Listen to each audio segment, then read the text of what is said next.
Hi, my name is Erika Breddin, and I am an ordained United Church of Christ minister, and I am currently in between calls.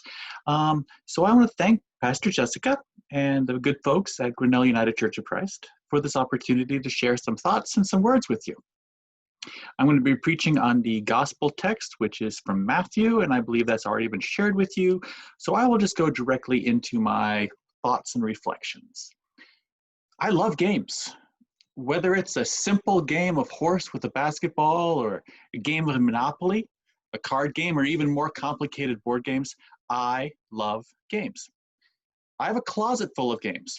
One thing I don't like, though, is when I have to spend hour upon hour learning all the rules of how to play a game. Give me a game with 3 or 4 pages of instructions, I'm okay. But I once played a game whose instructions book was 20 pages long. We spent more time in the game referring to the instructions than playing the game. My friends and I played it a few times, but it wasn't long before we were so annoyed with how complicated it was that we moved on to more or easily understood options. Rules can be crazy sometimes. So often it seems as if people can take something really simple and through a bunch of rules make it really, really complicated. Sometimes you seriously have to wonder if all the rules and guidelines actually are counterproductive to the whole thing. Now it seems as if everything in life has rules to it. In order to drive a car, you need to know all the rules of the road for the written and the driving tests. Don't pass, and no license. But how many of us would be willing to take the test now, after we've been driving for years? Would we be willing to take the test and risk not getting our license without studying?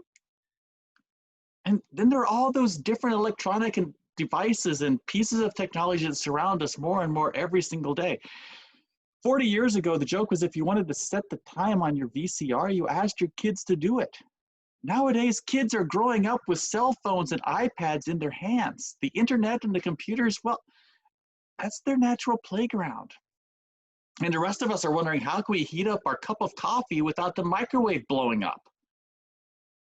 I think it's safe to say that all the technology and electronics, all those rules about how to do things, rather than making life easier, have ended up making it more difficult at times. It's become a burden to us. This is the 4th of July weekend. Yesterday was the 4th of July, and it's natural for us to look back historically and see how the colonists rebelled against the British Empire because of all the rules that were being enforced upon them. Now, to the British, I'm sure all those expectations and requirements made perfect sense. But to the good people of Boston, it was enough to make them throw all their tea into the harbor. It was enough to prompt a fledgling nation to fight for freedom. Life here is, according to our founding documents, about life, liberty, and the pursuit of happiness. And the millions upon millions of pages about the law and all those legal interpretations do nothing but make things more complicated. In recent years, there's been a growing cry within the United States to lessen the number of laws and regulations that govern our lives. The laws that have given us our very freedom have come to be seen by many as being burdensome and heavy-handed. Whether we feel that way or not, I think we can all agree that it would be nice to be able to fill out our tax forms without having to worry about being audited because we overlooked some obscure statute.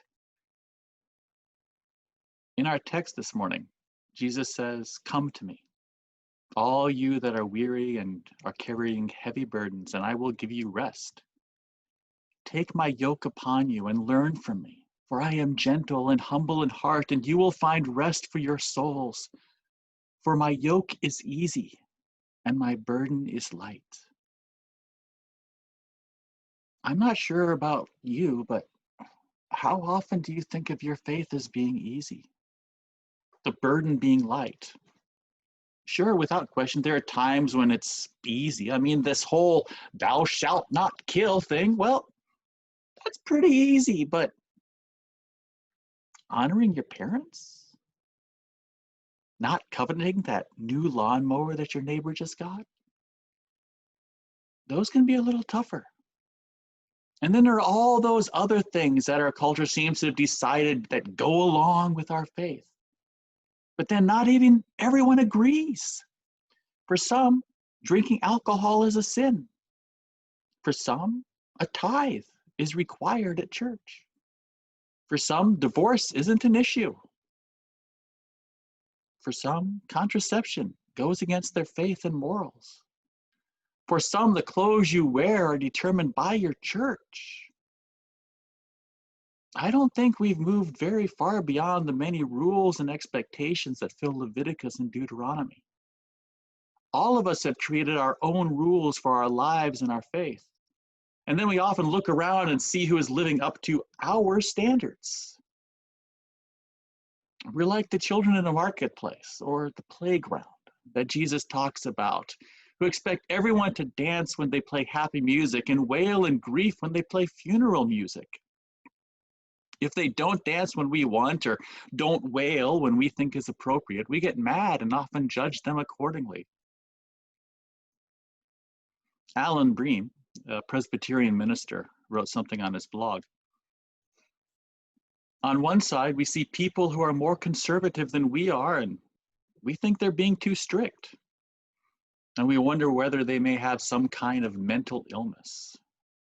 On the other side, we see people who are more progressive, and we think they're being too lax.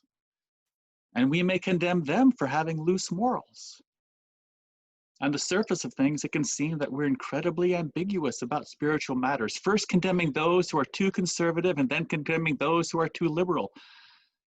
But in reality, we're like children who can't make up their minds what they want, because what they really want is just to dictate your actions.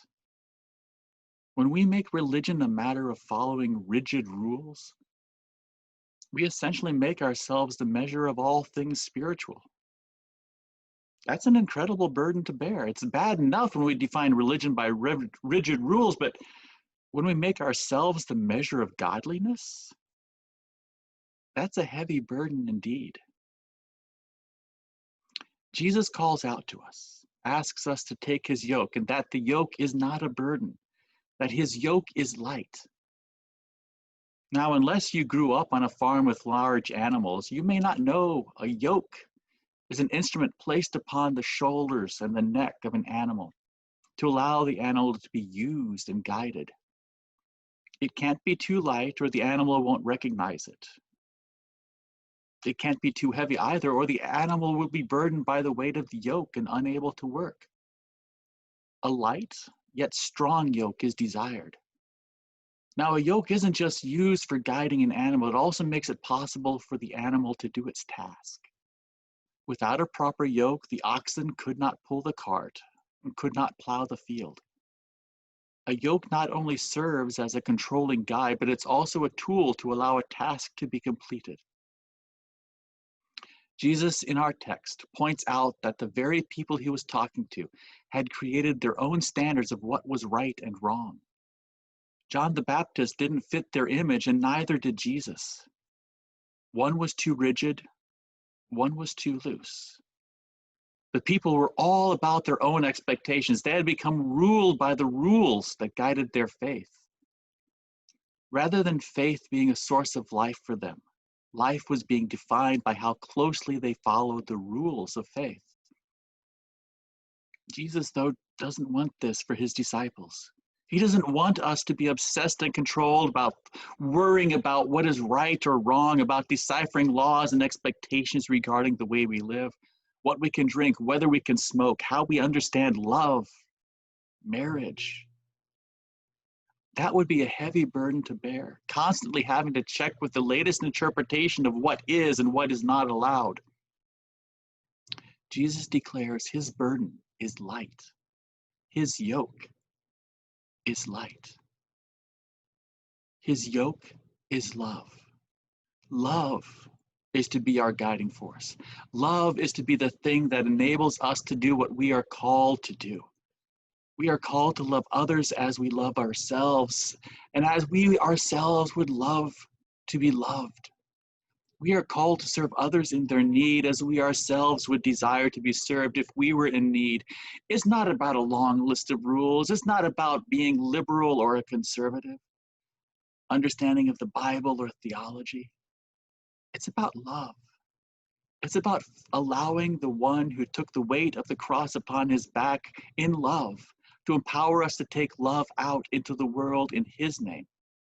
It's not about worrying whether we measure up to another person's standards or if they measure up to ours. It's about letting go of that burden and allowing the burden that Jesus carried to the cross free us to love. It's about worrying less about how we actually love and allowing ourselves to just love. In that is freedom. In that is release. In that is life. Amen.